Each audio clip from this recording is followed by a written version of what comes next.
You are listening to the Speech Space Podcast, a podcast full of tips and resources for SLPs. I'm your host, Jessica Cassidy, and this is episode 57.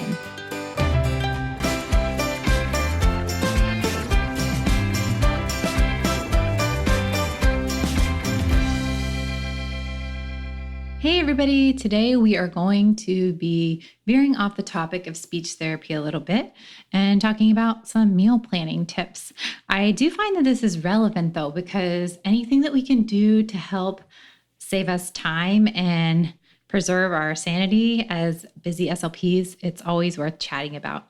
Before we get started, I wanted to let you know that this podcast is brought to you by the Digital SLP Membership site, which is a site that features time-saving, no-print, and low-prep resources for SLPs. To learn more about the membership, head on over to thedigitalslp.com.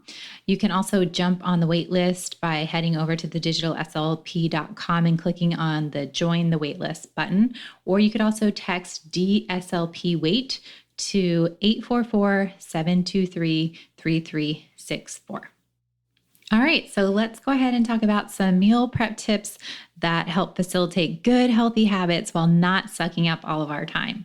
So my first tip is to use a favorite meals that I loved binder, if you're old school, if you like to print things out, or to make a Pinterest board where you collect all of the meals that you've already made for your family and that they really, really loved.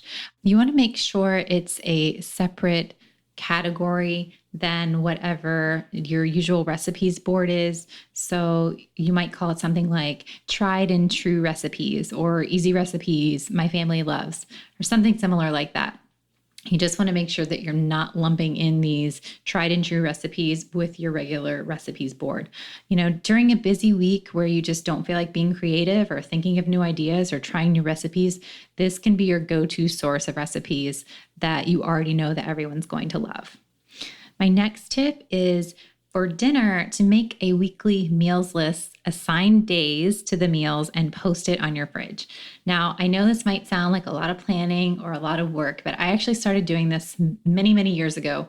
And the weeks where I'm a little bit off, like say I get sick or something, or it's just so busy and I'm just not able to make the time to do that, I regret it. I always regret not making my weekly meals list. So I really love using a dry erase magnetic board. And it's, I got it on Amazon. It's got little chalkboard markers and it's this black board. And actually it's really cute. It has a little shopping list section on the right, and then it's got the different days on the left. So I will put a picture of that in the show notes, and I'll also try to link to that or something similar. But by doing this and planning this out at the beginning of the week, it avoids that annoying what's for dinner dread that often happens when you don't have a plan, or that annoying what's for dinner conversation that you're having with your loved ones when they're sitting on the couch saying, Mom, what's for dinner? What are you going to cook? You know, it avoids that. You already have your plan. You know you have your ingredients. You've got it covered. All right. Next tip is to prep what you can on the weekend. So of course we don't want to, spend our entire weekends thinking about the week ahead, but we do want to spend a little bit of time getting ready because it's going to save us time in the end. So if you listen to episode number 48 about batching at work to increase efficiency, then you we'll get this concept here.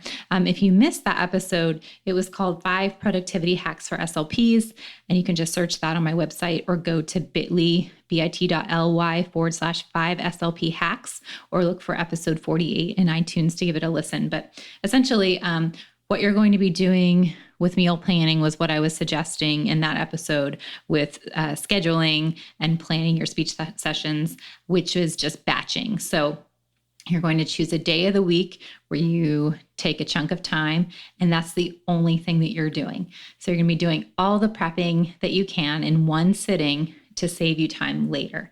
So it's more work up front, yes, but you actually save time when you're not multitasking. And once you get used to doing it this way, you honestly will wonder how you did it any other way. All right, next tip is to take inventory of what you have before you make your weekly meals list. This not only saves you money, but that it saves you time at the grocery store as well and prevents unnecessary duplicates and clutter in your fridge.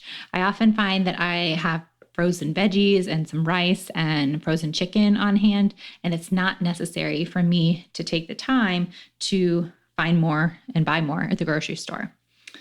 My next idea for you is to invest in the right kind of food storage. So I found that it made it way easier for me to prep meals a few days out in advance when I invested in this great glassware that has, it's got 3 different compartments, and it also came with these lovely little dipping sauce containers. So that way, when I prep my lunches and snacks for a few days in advance, I could see it all in front of me, which reminded me that it was there. And it also reminded me of my hard work when getting it ready, which made me not want this food to go to waste. The separate sauce containers prevent your food from getting soggy, so I would highly suggest trying to find something like that as well. And I will make sure that I link to those containers in the show notes. And if I can't find the specific containers, I'll make sure that I link to something as similar as possible. My next tip is to double up on recipes. And I know this is probably one that most of us know, but I felt like it was worth mentioning. For example, in our house, we make a lot of zucchini bread because my kids love it. So we bake 2 loaves at a time. And then I freeze one and we eat the one that we made, and we, hold on to that and keep it in the fridge for about a week. And then for the next week, we already have another loaf of zucchini bread ready for us because we made 2 at the same time. Another example of doubling up, we do barbecue pulled chicken, and then we make sandwiches on the night that we make it. And then the next day, we'll do barbecue pulled chicken tacos. My next tip is to buy big. So this is similar to doubling up, but rather than buying a couple of chicken breasts, why not buy a whole chicken and you can use it for many different meals? So you could have some roasted chicken and veggies for dinner one night, and then maybe you could do a chicken wrap of some sort for lunch the next day. And then maybe the following day, toss the chicken in the salad. And if you even had some more leftover chicken, because it just depends on how many people you're feeding on that one chicken, then you could definitely make some chicken salad with the extras as well. So I find that roasted chickens are really great, especially if you can get them already made at the grocery store. My last tip for you is to follow food bloggers who have easy recipes. So you don't want to follow, for special occasions, okay, it's great to follow people online who have these really brilliant recipes that are so tasty, and they take a lot of time and effort and energy. Every once in a while, that's great. But for on the regular, you really want to follow people who are telling you and writing about easy meal prep ideas. For example, Primavera Kitchen has some great meal prep bowl recipes that I really like. And she also has some great tips just on meal prepping in general as well. So her website is primaverakitchen.com, and I will link to one of the meal prep articles that she did. I will add that in the show notes so you can head on over to her site and check it out. So those are my meal tips for today. I would love to hear if there are any tips or ideas that you love and that I didn't mention. Feel free to DM me on Instagram. My handle is the Digital SLP, or shoot me an email to jessica@thespeechspace.com. I hope that you did find some of these tips to be helpful. The one thing I wanted to mention before I hop off today is that I usually do the podcast, as many of you know, twice a month on the first and third Tuesday. But this month there will actually be 3 episodes. I will be hopping on here for the SLP Live Pod Conference, which is going to be on Tuesday, the 29th, or at least my session will be on Tuesday, October the 29th. And unlike my usual episodes, this one will be going up in the evening, so around 6 p.m. Eastern Standard Time. And it will actually be an hour, about almost an hour long. And I will be on for a live Q&A for the last few minutes of the show. So I will be discussing my favorite thing, which is using digital resources. And one of the coolest things about this is that you can actually get continuing education credits for tuning in. So if you want to sign up, you can head on over to slp-live.com, and you can sign up for any of the podcasts that you'd like to be registered for. And it's as easy as that. You will get more information during the event about how to get those continuing education credits. But yeah, I'm super excited. This is the first SLP Live Pod Conference, and I'm really excited to be a part of it. As always, if you like what you heard today, please go ahead and take a moment to leave a 5-star review on iTunes to help your fellow SLPs find the show.